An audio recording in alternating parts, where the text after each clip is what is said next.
let's look at job creation. Madam Speaker, let us look at the unemployment rate. When the PNP left office in 2016, the unemployment rate was 13.7%. Now the unemployment rate is a historic low of 3.5%, almost full employment.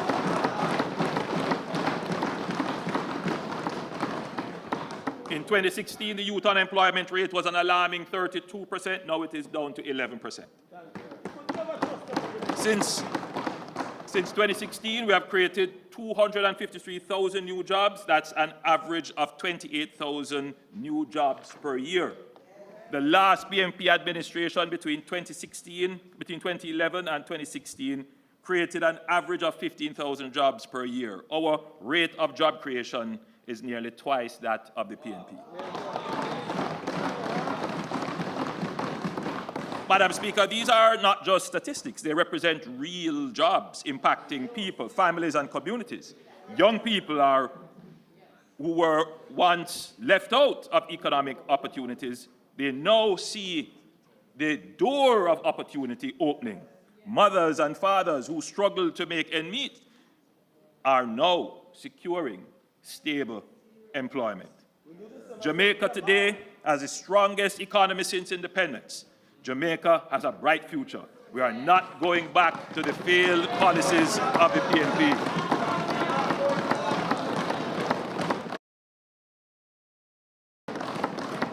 Madam Speaker, let's now look at the exchange rate.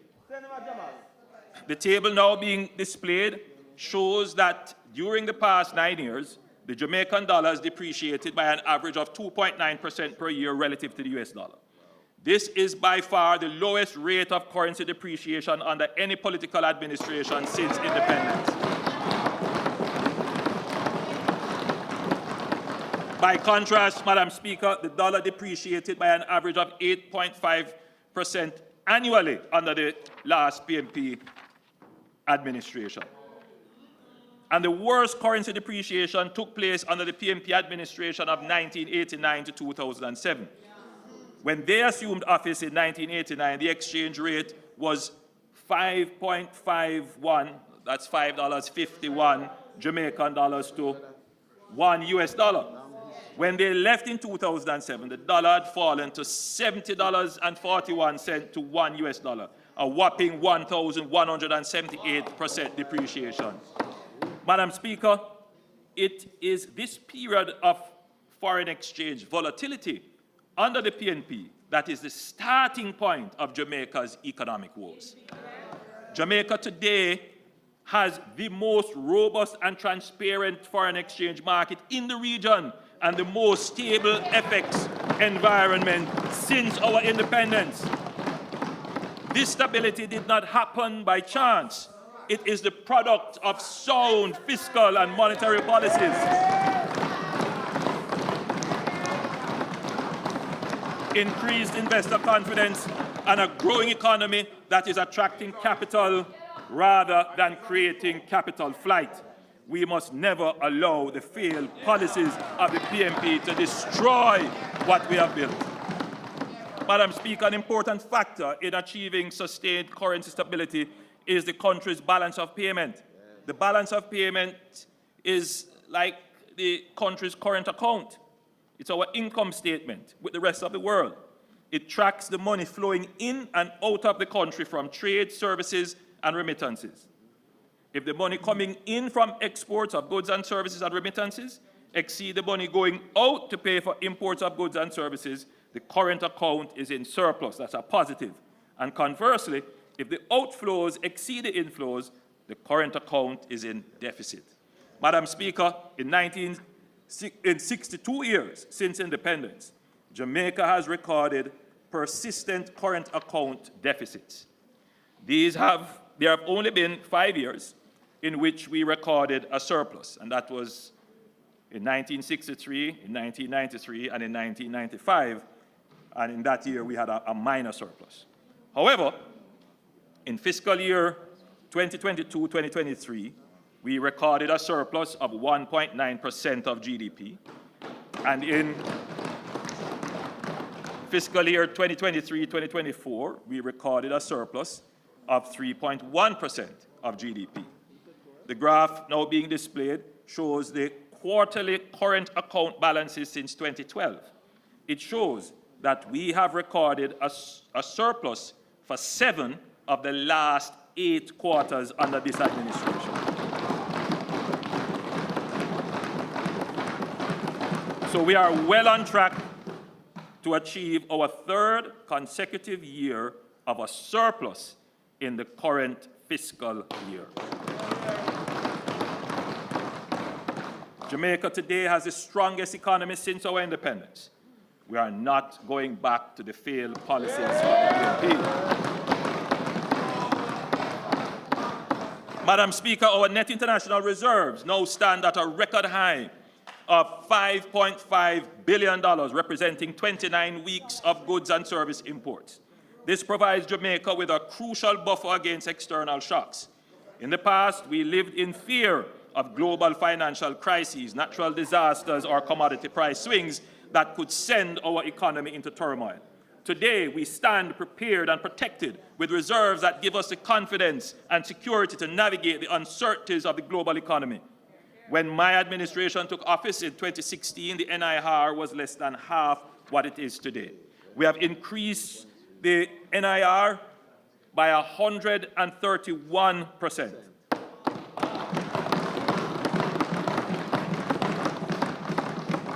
And we have done so despite facing the worst global health and economic crisis in 100 years. Jamaica today has the strongest economy since independence, and we will not allow the PNP to have a party with our rent money.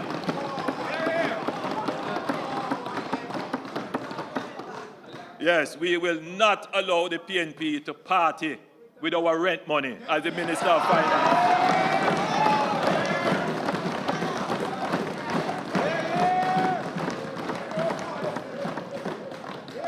Indeed, I have never heard a Minister of Finance make a more apt characterization that the NIR is literally your rent money.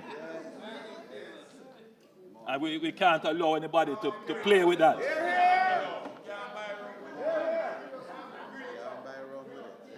Madam Speaker, perhaps one of the most remarkable indicators of our economic transformation is our debt-to-GDP ratio, which has fallen from unprecedented levels.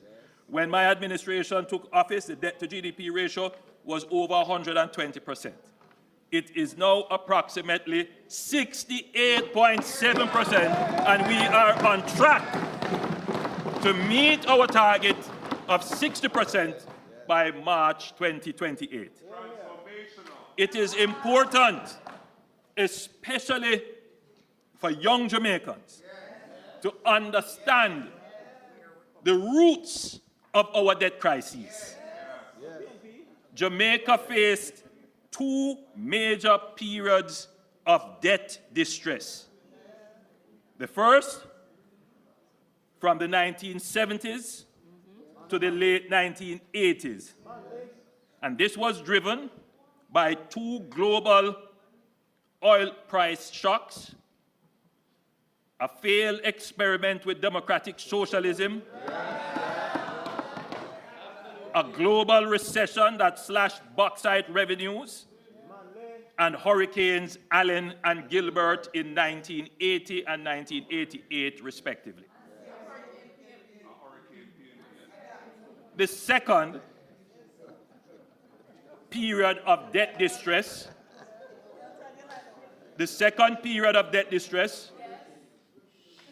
was from the 1990s to the late 2010s. And it stemmed largely from the PNP's policy during the FinSAC era, which collapsed financial institutions, wiped out the business class, and triggered a prolonged recession worsened by the 2008 to 2009 global financial crisis. In the mid-1990s, Jamaica faced a financial sector crisis which resulted in the collapse of a number of financial institutions. The financial sector meltdown was not caused by any exogenous, meaning outside shocks or global crisis. In fact, the US, our major trading partner, had robust growth in the 1990s, averaging 3.4% per annum. This was purely caused by bad government, bad policy choices, and poor superintendence of the economy. Listen to me clearly, members. FinSAC was a homegrown domestic crisis wholly caused by the PNP, for which we are now only just recovering.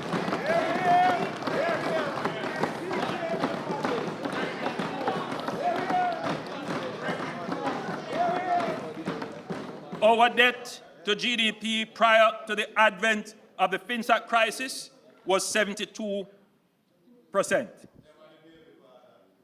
The government at the time established FinSAC to bail out the collapsed financial institutions. This bailout cost the country 42% of GDP. In other words, 42% of what we produce in any 1 year, we had to take it to pay for FinSAC. By way of comparison, the US government's bailout intervention during the global financial crisis of 2008-2009 was only 9% of their GDP. So you see the magnitude of the scale of FinSAC relative to the size of our economy. Within 6 years after the establishment of FinSAC, our debt spiraled out of control from 72% of GDP to 130% of GDP, almost doubling. That caused interest costs alone on the debt to consume almost 70% of tax revenues. So just the cost to pay for the debt, the interest, at one point cost us 70% of all the tax revenues that we collect. If you add public sector wages to that, and other things that you have to pay for out of tax revenue, then you basically would have no money left. You would have no money left to fix roads, no money left to build schools, no money left to repair clinics, no money left to pay for water. So if you ever wondered, if you ever wondered why we have so much infrastructure that has been left unmaintained and now falling apart, if you ever wondered why things are the way they are, if you ever wondered, Madam Speaker, it's an important point that needs to be made. Because the average man listening might, in the background of the shrill of noise that we hear, this might go way back in their memory. And they see a pothole emerge in a road, and they wonder, why doesn't the government fix that pothole now?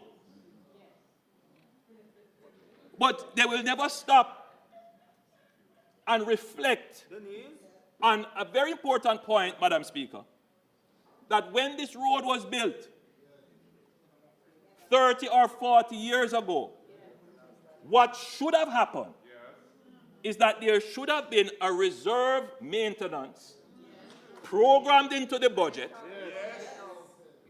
matched with what they call the engineered life of the road, that as a little crack emerges, out of the revenues that you have, you go and you use some tar chemical and you seal that crack. So no pothole appears. But that road that you are looking at now, that the potholes are all emerging, they weren't maintained. And the reason why they couldn't be maintained is because we had to take almost 70% of our tax revenues to pay for the bad policy choices of the PNP during the 1990s and FinSAC.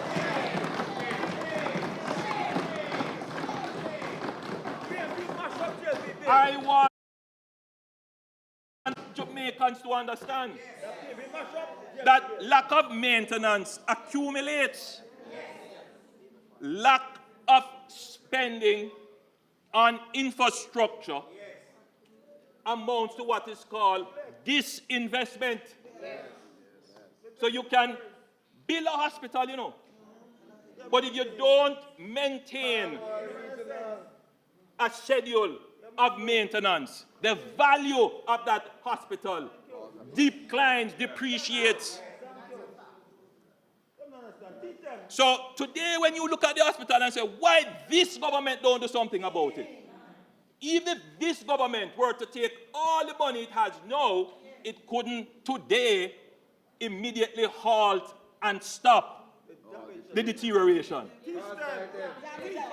I think the public must understand this.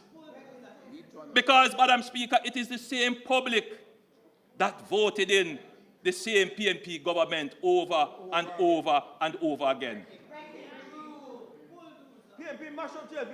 It is a point that needs to be understood that the economic struggle that the country has had to restore its economy is so that it is able to have revenues steady and stable and predictable that it can then use to maintain and provide the things you want over a long period without making bad decisions to put those revenues in peril.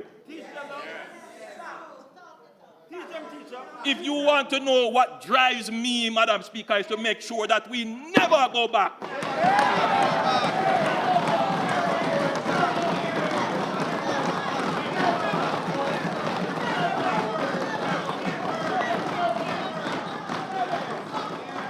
So, Madam Speaker, so if you want to know what is the root of our problems today, it is the bad policies of the PNP in the 1990s.